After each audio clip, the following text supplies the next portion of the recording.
So good afternoon guys. Today I would like to present about the biggest company electricity in Indonesia about the eliminating the archipelago microeconomic analysis of PT PLN Persero. This is about the exploring economic impacts of electricity across island in Indonesia.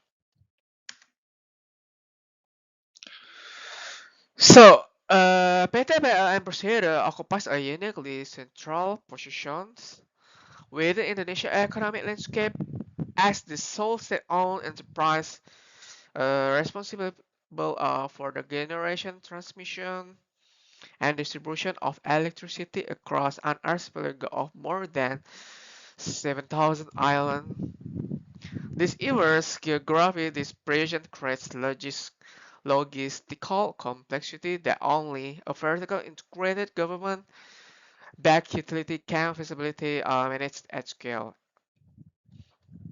As a natural monopoly, PLN is not merely a market participant, but effectively defines the energy sector operational norms, cost structure, and investment pathway. Its pricing, supply planning, and infrastructure decision ripple outward to influence household welfare.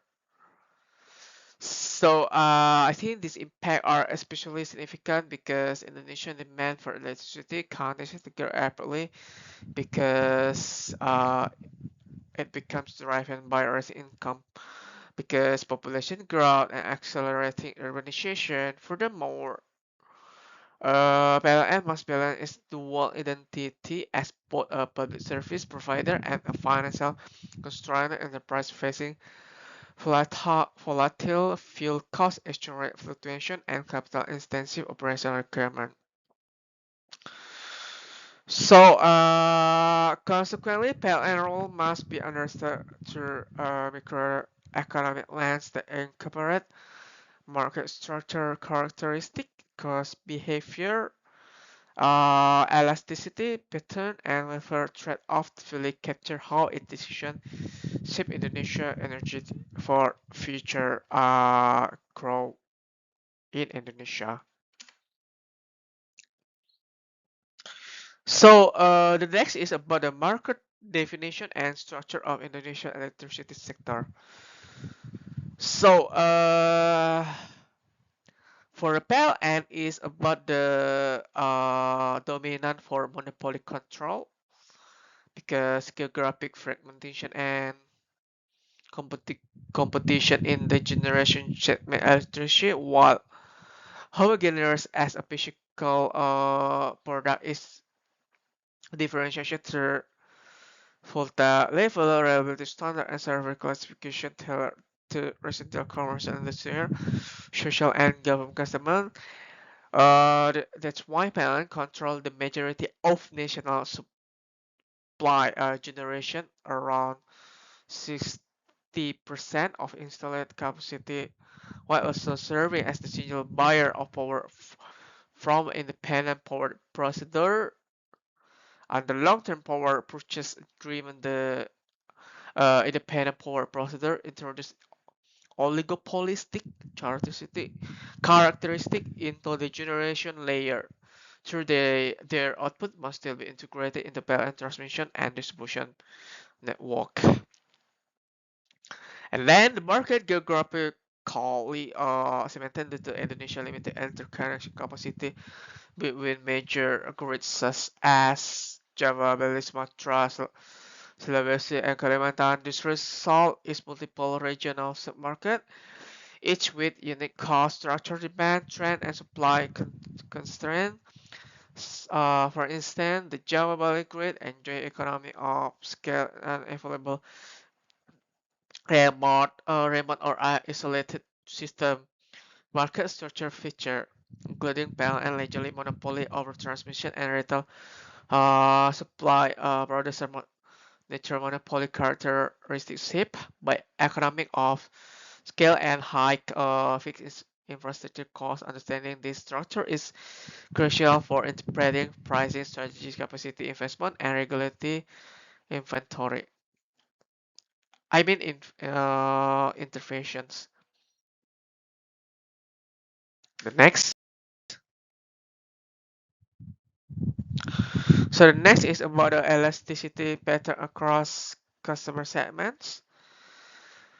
So demand is central factor influencing PLN's pricing strategy is because of the revenue stable and because of the supply to residential electricity, demand is highly in electricity because electricity is basic necessity with few short-run substitute. Household may moderately reduce usage during tariff hikes, but essential applicants such as lighting, refrigerator, and cooling make a large cutback in practical. As a result, the tariff increase generally rise bound and revenue from this segment.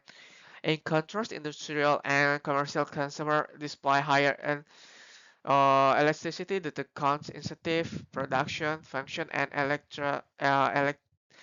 alternative options like energy efficiency upgrades, or shift generation. So, and and then for long-term electricity adoption, so this is understanding this electricity variation is crucial because they determine the burden of tariff adjustment, the sustainability of subsidy structure, and the risk of demand erosion in key economic sector.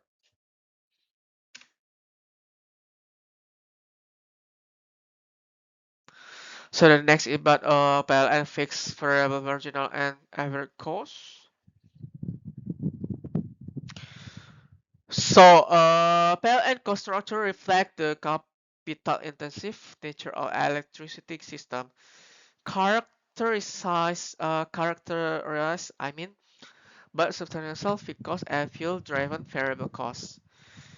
Fixed costs include depreciation of power plants, transmission lines, substation, and distribution network, along with labor expenditure and financing costs associated with debt-funded infrastructure investment. Sorry, these costs do not vary with short-term output level, contributing to natural monopoly condition where a single firm can supply electricity more efficiently than multiple competing providers. Variable costs are dominated by fuel inputs, coal, gas, and oil, whose price fluctuate in response to global market and domestic policy constraints, and the marginal cost depend on which generation source is dispatched loss. I mean, renewables have near zero marginal cost plants moderate cost, and gas for peaking plants high marginal cost. And then averaging cost incorporates both fixed costs and variable components, typical resulting in a value higher than original cost due to the scale of infrastructure investment required.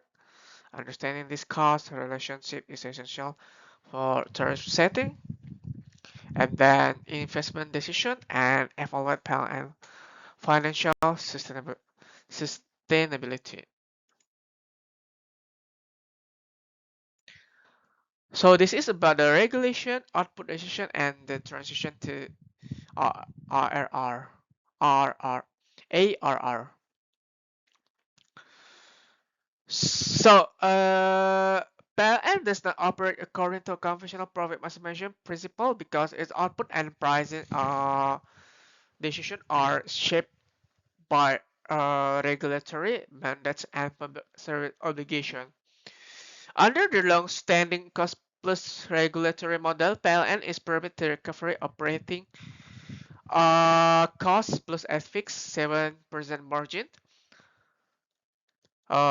This backward-looking system limit incentive for cost efficiency because reducing costs will reduce allowable revenue output decision, priorities meeting national demand, ensuring reliability rather than optimizing profit.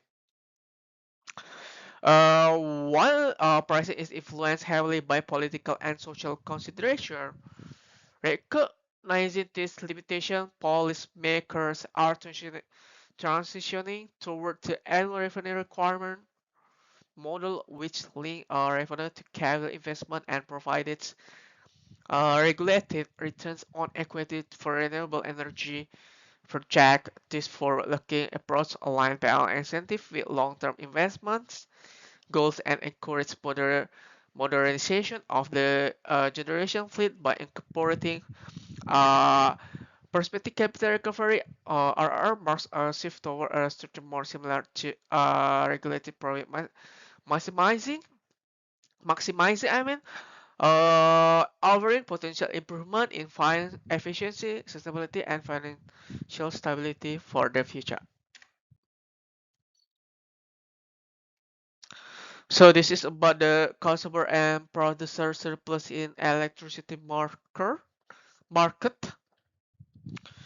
So for the welfare analysis, highlight the distribution effect and efficiency implication of balance and operation. Consumer surplus is particularly high among subsidized residential users who pay tariff below the true economic cost of electricity.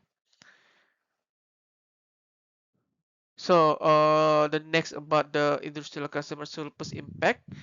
So this is industrial use are face reduced consumer surplus due to higher tariffs. The subsidies residential electric consumption. The next about the procedure surplus and regulation. While PLN procedure surplus is limited by regulatory margin, restricting gains from efficiency and leading to financial volatility each session.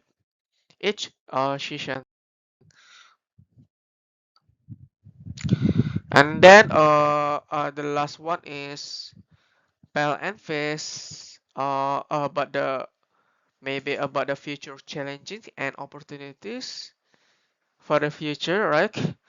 Because of that, this is about the summarize. And then for the key operation challenge, PLN are managing fuel price volatility, exchange rate risk, and aging infrastructure are critical challenge for PLN to how to overcome these challenges. And then the next one is renewable energy integration. Because of that, integrated renewable energy like geothermal, hydro, and solar into fragmented grids is essential for PLN energy transition. And then the next one is emerging market competition. Maybe this is about the distribution generation, rooftop solar, and hydrogen market. Introduce new competition, pressuring PLN to adapt its business model to impact maybe for the business volatility for emerging revenue will be up and down because of that competition in the market. And then maybe PLN can leverage economic of scale for our citizen because this is really support industrial and enable transportation because maybe in the future electricity for the future will be grow rapidly, so that's why we need more energy in the from the electricity. We need produce more about the electricity in the future. So I think uh, this company will be face or have challenging in the future.